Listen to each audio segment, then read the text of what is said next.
Hello everyone, welcome back to Ease the CLAT. This is Ritik. We are back again with another video on CLAT 2021 analysis. I hope you understand the importance of analyzing CLAT 2021 because it is a wide known fact that sometimes the types of questions may be repeated, that the structure of the question paper may be repeated, or we can at least prepare accordingly. Okay, that is why analyzing CLAT 2021 is important as far as CLAT 2022 is concerned. And in fact, CLAT 2020, the analysis of CLAT 2020 is also important because as we can already understand, by analyzing we can infer what is important or what is in a way more important. Okay?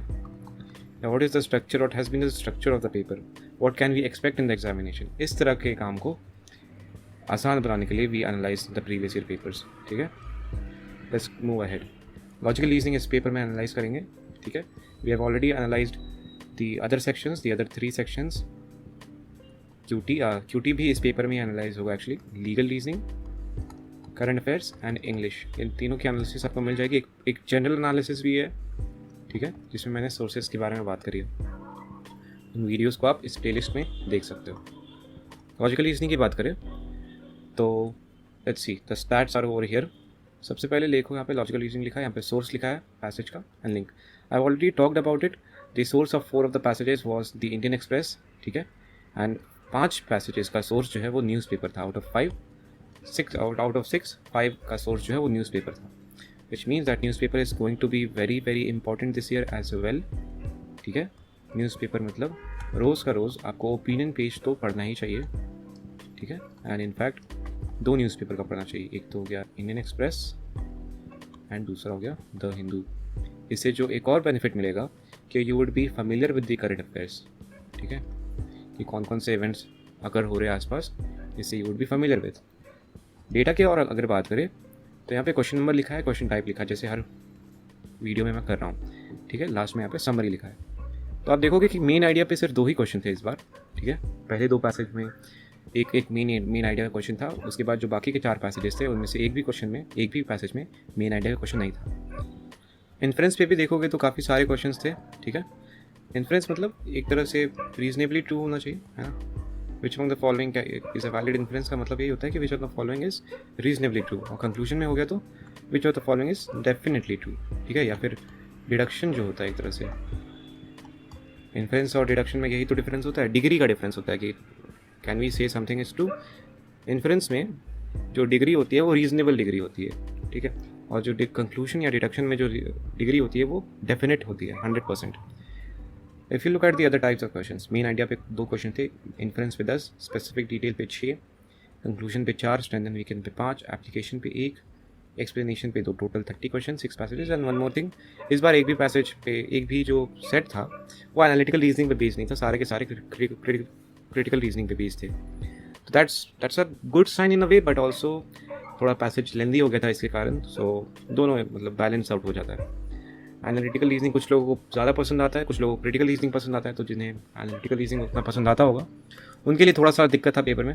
But still this is not, we can not be at all sure कि अगले साल जो है सारे के सारे questions critical reasoning पे ही होंगे. हो सकता है कि 15-15 का रेशियो हो जाए या 20-10 का रेशियो हो जाए in the favour of critical reasoning. अब एनालिटिकल रीजनिंग का 15 से क्या, आई थिंक 10 से ज़्यादा क्वेश्चन बहुत ही कम चांस है दिखने का. बट ऐसे भी you have to give sufficient focus to this section as well, this subsection as well. ठीक है, let's look at learnings. Before that, let's look at the question paper. इस पैसेज में I just counted there were 300 words. ठीक है, ज़्यादातर passages जो थे वो 300 से 450 वर्ड्स के बीच में थे. And if we do the math, we should have allotted 30 minutes to this section. ठीक है, 4 or 3 minutes to read a passage and 2 minutes to solve all the questions. 3 minutes to read a passage मतलब in 6 multiplied by 3 in 18 minutes we had to read around 2400 words. and 18 से अगर divide करूँगा तो 400 by 3, 130-140 words जो है आपकी comprehension speed होनी चाहिए, रीडिंग स्पीड नहीं. कॉम्प्रिहेंशन मतलब एक बार आपने पैसेज पढ़ लिया तो ब्रॉड आइडिया आपको हो गया.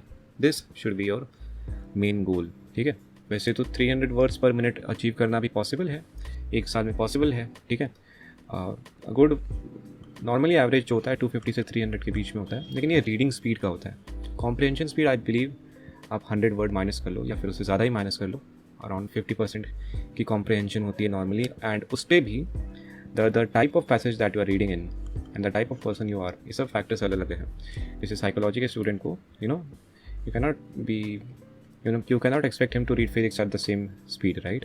Or comprehend physics at the same speed. And same is the situation for the physics student as well. कि उससे अगर आप साइकोलॉजी के आर्टिकल पढ़ने के लिए बोलोगे तो उतनी जल्दी कॉम्प्रिहेंड नहीं कर पाएगा, ठीक है। तो ये बात आप ध्यान में रखना। इसका एक और मतलब ये है कि you have to read from various sources. बीच बीच में eon.co से पढ़ लिया करो, है ना, स्मिथसोनियन मैगजीन से पढ़ लिया करो बीच बीच में, द न्यूयॉर्क टाइम्स, आप इंटरनेशनल न्यूज़पेपर को पढ़ सकते हो, द इकोनॉमिस्ट पढ़ सकते हो, द गार्डियन एक फ्री ऑल्टरनेटिव है ना। इंडिया में द टेलीग्राफ है, बहुत अच्छी न्यूज़पेपर है, अंडररेटेड है। You can read this as well. The Hindu Indian Express तो है ही। सो द आइडिया इज कि you have to spend a lot of time on reading, not only from the perspective of logical reasoning और legal reasoning, but also from the perspective of current affairs. मतलब एक overall, in fact कुछ passages जो हैं वो reading comprehension में भी newspaper के ओपिनियन पेज से आ जाते हैं, तो you have to be very careful. इसी तरह के क्वेश्चंस थे, मतलब ज़्यादा out of the box question नहीं था। वीकेंड करना है कैसे, ये सब करना है, इस पर ज़्यादा बात करने की ज़रूरत नहीं। एक पैसेज था जो 600 वर्ड 600 वर्ड्स पैसेज, देख रहे हो पूरा पेज उसने ले लिया, फिर यहाँ जाके ख़त्म। अराउंड 605 वर्ड्स थे इस पैसेज में। पैसेज लेंदी था, आई वुड नॉट से कि it was difficult, but passage जो है वो लेंदी था। तो कॉम्प्रिहेंड जो लंबे देर तक टेक्स्ट पढ़ सकते हैं उनके लिए ज़्यादा मुश्किलें हुई होगी, ठीक है। तो एंड इनफैक्ट आप देखोगे कई सारा डेटा दिया हुआ है यहाँ पे, है ना, कई सारा डेटा दिया हुआ है, विच मीन्स अगर स्पेसिफिक डिटेल पे आए तो ज़्यादा टाइम लग सकता है। बाकी नॉर्मली कैसे क्वेश्चन थे, let's see 21, which means the 5th passage. Explanation था, एक specific detail, inference, strengthen weekend, conclusion, ठीक है। ज़्यादा स्पेसिफिक डिटेल नहीं था तो ज़्यादा प्रॉब्लम नहीं हुआ होगा, लेकिन फिर भी if at all you wanted to attempt this, you should have attempted it at last, kept it for last, है ना। ये भी एक this passage as well, this was taken from Times of India, है ना। लर्निंग्स देख लेते हैं। This section was on the lengthier side, I have already talked about. Like English, emphasis was on inference based questions on conclusion were based on one particular sentence of the passage. मतलब ए बोल रहा है conclusion है which of the following statements is true, ठीक है, और which of the following statements can be concluded. आप देखोगे कि ए जो मैंने इनफैक्ट इस पे इंग्लिश सेक्शन पे भी बात करी थी कि ए बोल रहा है कि ए हैज़ डन समथिंग, ठीक है। बी बोल रहा है कि A has not done something, फिर बोल रहा है कि A has done some other thing. इस तरह से एक ही सेंटेंस को ट्वीक किया जा रहा है, ऑप्शंस उसी पे बनाए जा रहे हैं। ऐसा 2-3 बार देखा गया था, ठीक है, ना कि अलग अलग तरह से लिया जाए, अलग अलग पार्ट ऑफ द पैसेज उनसे लिया जाए। वैसे किया जाएगा तो क्वेश्चन थोड़ा डिफिकल्ट बन जाता है, ठीक है। एंड इनफैक्ट आपको उसी तरह के क्वेश्चन प्रैक्टिस करने की ज़रूरत है। अ lot of core critical reasoning based questions where also present, ठीक है। तो स्ट्रेंथन वीकेंड हो गया, कंक्लूजन हो गया, इन्फ्रेंस हो गया। नो क्वेश्चन ऑन अजम्पशंस, दो अजम्पशंस पे एक क्वेश्चन नहीं था इस बार। The source of all but one passages was newspaper articles. We have already talked about the importance of reading newspaper, right? Let's move to the next section, quantitative techniques. Stats, data की बात करें तो percentage पे था पूरा पहला। In fact सारे के सारे पैसेज जो थे कंक्लूजन पे थे। लर्निंग्स में सीधा जाते हैं यार, ज़्यादा कुछ बात करने के लिए है नहीं, इसलिए कुछ खास नहीं हुआ इस बार पेपर इन क्वांटिटेटिव से टेक्निक सेक्शन में। ये है तुम्हारा परसेंटेज के ऊपर, ठीक है, परसेंटेज के ऊपर। दूसरा जो है तुम्हारा it was on I think again calculation, देख रहे हो, out of every 5600 persons what is the number of persons below the age of 26 years. यहाँ पे डेटा दिया हुआ है and you have to find out. Again there are 400 million people below 36 years, ठीक है, you get the idea, right.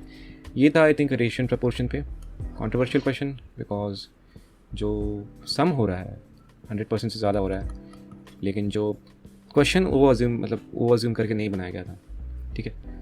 और इस पर ज़्यादा बात भी नहीं हो पाई थी, मतलब कंसोर्टियम को ज़्यादा इस पर किसी ने क्वेश्चन भी नहीं पूछा। And the consortium also did not change this और मेड एनी इम्प्रूवमेंट और एनीथिंग लाइक दैट, ठीक है। लर्निंग्स देख लेते हैं। This year the consortium did not put enough emphasis on mathematical concepts पे ज़्यादा क्वेश्चन नहीं था। सिंपल कैलकुलेशन स्किल्स पे जो अगर आप एम्प्लॉय करते थे तो आपका काम हो जाता था। Quick calculation with accuracy was की and getting 12+ in around 15-17 minutes was not a challenge. इस बार यही सिनेरियो था।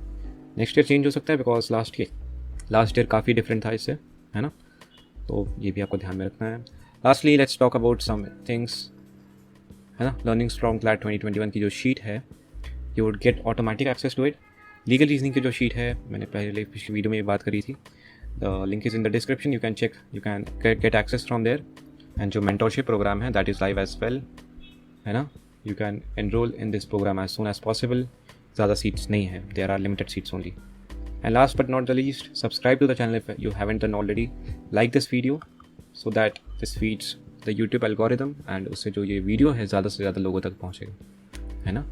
Subscribe if you haven't already because I would continue to make such content and please share your feedback, okay? ये PPT based जो discussion हो रहा है यहाँ पे, ये आपको पसंद आ रहा है या नहीं आ रहा है। I am ready to accept your feedback as well, है ना। कुछ सजेशंस है तो वो भी बताओ, and if you like this please tell me in the comment section. Alright, goodbye and take care. Telegram channel join नहीं किया तो ज्वाइन कर लो, the first update comes there only, ठीक है। चलो, goodbye and take care, I will see you in the next one.